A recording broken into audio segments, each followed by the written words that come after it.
फतुहा विधानसभा क्षेत्र के इस वक्त सम्बलपुर में और बता दें इस वक्त जो हमारे साथ बात करने के लिए राजद के अल्पसंख्यक प्रकोष्ठ के प्रखंड अध्यक्ष पटना सदर के इस वक्त हमारे साथ मौजूद हैं और मंसूर आलम जी, सीधा हम इनसे बात करते हैं। सर, क्या माहौल है इस बार का चुनाव का? देखा जाए बिहार में लगातार पक्ष और विपक्ष में एकदम खींचातीरी चल रहा है मुद्दों को लेकर, और ख़ासकर देखा जाए तो अभी जो वोटर्स लोग का जो सत्यापन का जो मामला है ये लगातार थमने का नाम नहीं ले रहा। आए दिन कुछ न कुछ नया चीज़ देखने को मिल रहा है। इस पर क्या कहेंगे? सबसे पहले बताइए। सबसे पहले तो आपके चैनल के माध्यम से आपके जितने भी श्रोतागण हैं सभी को नमस्कार। अभी जो वोटर पुनरीक्षण का कार्य जो चल रहा है इसमें ये विपक्षी पार्टियों की चाल है गरीब गुरुओं का वोट काटने के लिए और बहुत सारे लोग जो अभी रोजी रोटी के लिए बाहर गए हुए हैं उनका वोट कट जाए। इसी प्रकार अगर वोटर लिस्ट में गड़बड़ी थी या कुछ था तो अभी चुनाव हुई है, उसी चुनाव से अभी जीत के गए हैं लोग और 40 सीट लगभग आपको मिल चुका है लोकसभा में एनडीए गठबंधन को। क्या वो गलत था? अगर वोटर लिस्ट अगर गलत था तो ये 40 सीट भी गलत गया उनको, यानी चुनाव भी वो गलत हुआ। हाँ, वो भी चुनाव गलत हुआ जी। ये तो बिल्कुल गलत हो रहा है और जबरदस्ती हो रहा है बीजेपी के द्वारा। जी 35 लाख लोगों का बताया जा रहा है, मतलब ऐसा कहना है कि 35 लाख ऐसे लोगों का नाम कटने की संभावना है जैसा बताया जा रहा है।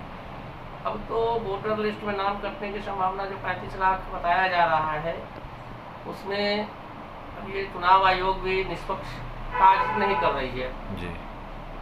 मान लिया जाए उसमें कुछ लोग डेथ कर गए होंगे, मर गए होंगे, चलिए उसको मानते हैं, लेकिन इतने संख्या में तो वोटर लिस्ट गलत नहीं हो सकता है जी। तो कहीं ना कहीं कुछ धांधली है, बिल्कुल धांधली है जी। और अभी अजीत अंजुम जी का भी एक देखे हैं हम लोग, वीडियो आया था जी, जिसमें देखा गया था कि रोड पे फेंका हुआ है जी। उन पर एफआईआर भी हो गया, एफआईआर भी हुआ है उन पे। उन्होंने तो सच्चाई को दिखाया लेकिन सरकार ने उन पे एफआईआर किया। एफआईआर उन पे करना चाहिए था ना जिन्होंने फेंका था। बिल्कुल या वो उस क्षेत्र के जितने भी पदाधिकारी जिस क्षेत्र का था उस क्षेत्र के पूरे पदाधिकारी पर एफआईआर होना चाहिए था जी।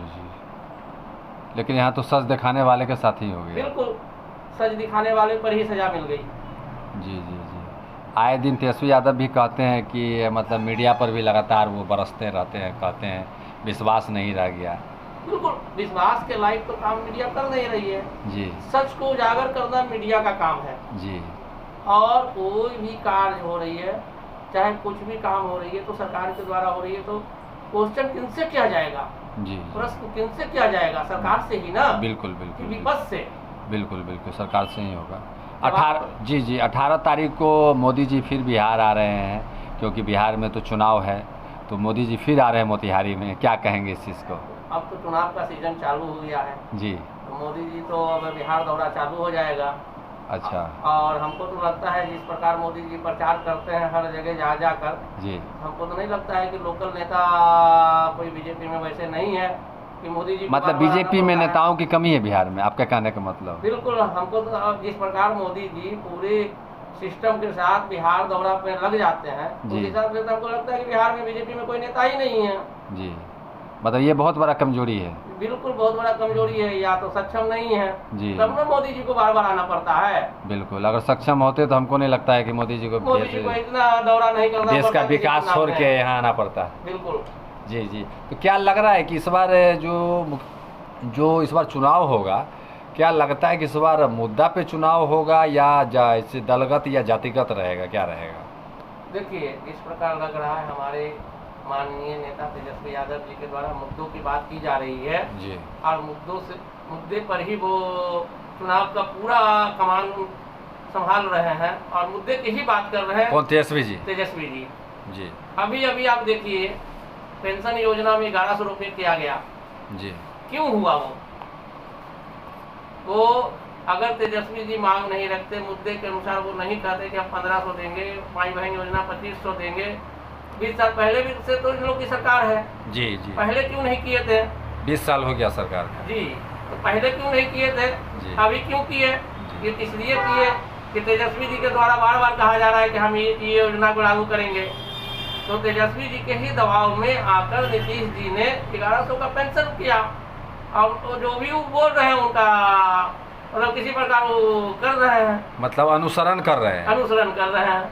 क्या लगता है कि 17 महीना जो जिस समय मतलब कि से आरजेडी और जदयू मिलकर 17 महीना का जो सरकार बना, उसमें जो तेजस्वी यादव जो काम किए, क्या लग रहा है कि उसी का डेडिकेशन जो है कहीं ना कहीं बिहार के प्रति जो रहा तेजस्वी यादव का, जो आज जिसका अनुसरण आज एनडीए कर रही है? बिल्कुल कर रही है, क्योंकि तेजस्वी जी पूरे बिहार के लिए समर्पित है और बिहार में ही रहकर जी पूरे जनता को जगा रहे हैं। जी जी। और वैसे युवा नेता को मैं तो यही कहूँगा कि सारे जात पात को छोड़कर और अगला मुख्यमंत्री जो है तेजस्वी जी को बनाएं।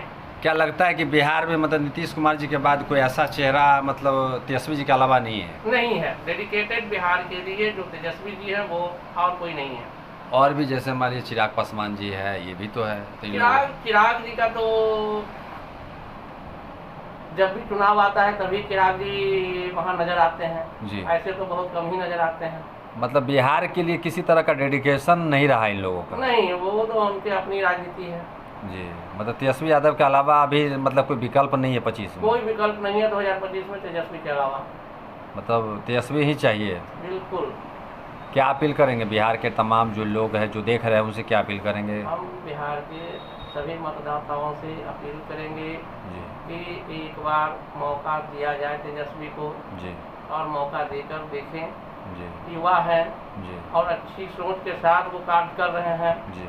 और वो अच्छा कार्य मतलब जरूर विकास करते की हैं। बात कर रहे हैं? बिल्कुल विकास की बात कर रहे हैं, मुद्दे से ही, हर चीज मुद्दे पे ही बात कर रहे हैं। जी। मुद्दे से अलग तो कोई बात बता नहीं रहे, न बोल रहे हैं। जी जी जी। तो विकास के मुद्दे पे वोट होना चाहिए? जी, विकास के मुद्दे पर ही वोट होना चाहिए। जी। तो आप लोग का पूरा समर्थन रहेगा अपने पार्टी के साथ, पूरा डेडिकेशन के? हम लोग प्रयास में हैं और हम जी। लोग पूरे डेडिकेशन के साथ और पूरी समर्पित हैं। हम जी। लोग वोट करेंगे जी जी और कराएंगे भी। जी। क्या परिचय हुआ? मोहम्मद मंसूर आलम, जी प्रखंड अध्यक्ष राजद। जी। तो ये थे मोहम्मद मंसूर आलम जी, अल्पसंख्यक प्रकोष्ठ के प्रखंड अध्यक्ष रहे हैं पटना सदर के। लगातार इन्होंने पार्टी के लिए बहुत मजबूती से इन्होंने मजबूत बनाने का काम किया है, और लगातार इन्होंने मजबूती से अपनी बात को रखा है। आज भी इन्होंने अपनी मजबूती से बात को रखा है, और साफ तौर पर कैसे कहना है कि बिहार में अगर देखा जाए तो लगभग जो है 20 साल से लगभग एनडीए की सरकार है, नीतीश कुमार जी की सरकार है। और जैसा लोगों में माहौल है, कहीं ना कहीं नीतीश कुमार जी को लेके जो है लोगों की अवधारणा बन चुकी है कि नीतीश कुमार जी थक गए, उम्र हुआ है, अब उनको आराम करना चाहिए। वैसी स्थिति में देखा जाए तो विकल्प के तौर पे कहीं न कहीं बिहार में देखा जाए तो तेजस्वी यादव का जो चेहरा है सबसे आगे आ रहा है, फ्रंट लाइन पे आ रहा है। हालांकि कई और चेहरे हैं, लेकिन तेजस्वी यादव को ही लोग मान रहे हैं कि आने वाला कल का जो सीएम है वो तेजस्वी यादव को होना चाहिए, तभी जाके बिहार का विकास हो पाएगा। और क्योंकि जिस तरीके से इस बार जो तेजस्वी यादव का जो बॉडी लैंग्वेज है, जिस तरीके से वो इस बार बिहार में जो घूम रहे हैं चुनाव को लेकर, चुनाव के माहौल में, वो साफ तौर पे दिखाता है कि वो किसी जातिगत कोई बात नहीं कर रहे हैं, वो लगातार विकास की बात कर रहे हैं। लगातार वो कह रहे हैं कि हम आएंगे तो हम 2500 माई बहन योजना में देंगे, 1500 सामाजिक सुरक्षा पेंशन में देंगे, 200 यूनिट बिजली करेंगे। इसके अलावा और भी युवाओं के लिए रोज़गार, तरह तरह की जो चीज़ हैं पढ़ाई से लेके, चाहे इसके अलावा तरह तरह की आयोग बनाने की बात करें, तो कहीं ना कहीं वो सीधा सीधा विकास के मुद्दे पर बात कर रहे हैं, और विकास के मुद्दे पे चाह रहे हैं कि लोग उनको सपोर्ट करके वोट दे के उनको मुख्यमंत्री बनाएं, ताकि बिहार में जो अब तक विकास हुआ है उससे और भी कई गुना बेहतर विकास करके वो दिखाएं। तो ये तस्वीर निकल के आ रही है, और देखना होगा आने वाले दिनों में कि जो चुनाव होना है उसमें कितना जो है लोग मुद्दे पर भी ऐसे वोटिंग करते हैं और कितना ऐसे जातिगत वोटिंग करते हैं, ये फिलहाल देखने वाली बात होगी। लेकिन आपको बताना चाहेंगे कि बिहार में जो है ऐसा कहा जाता है कि यहाँ पर कितना भी कुछ कर लीजिए, विकास कर लीजिए, चाहे विकास की बात कर लीजिए, लास्ट में जब चुनाव आता है तो लोग कहीं ना कहीं जो है जातिगत वोटिंग के ही आधार पर लोग वोट करते हैं, कैंडिडेट खोजते हैं। तो ये भी हो सकता है, लेकिन कुछ भी कहना संभव नहीं है। अब बाकी जनता को सोचना है कि जनता क्या करती है चुनाव के समय में, और चुनाव में किनको क्या बनाती है, फिलहाल देखने वाली बात होगी। लेकिन फिलहाल जो है माहौल जो है बिल्कुल बिहार की राजनीति का गर्मा गया, और दोनों तरफ से टाइट माहौल है। बता दें पक्ष और विपक्ष से, और तमाम जो कार्यकर्ता है, नेता है, वो भी अपनी पार्टी के लिए पूरे डेडिकेशन के साथ में लगे हुए हैं। तो ये तस्वीर निकल के आ रही है। हम आगे भी जाएंगे, दिखाएंगे देश दुनिया से, गांव से शहर तक के लिए खबरों के लिए देखते रहे टुडे भारत 24। तब तक दे हमें इजाज़त, नमस्कार।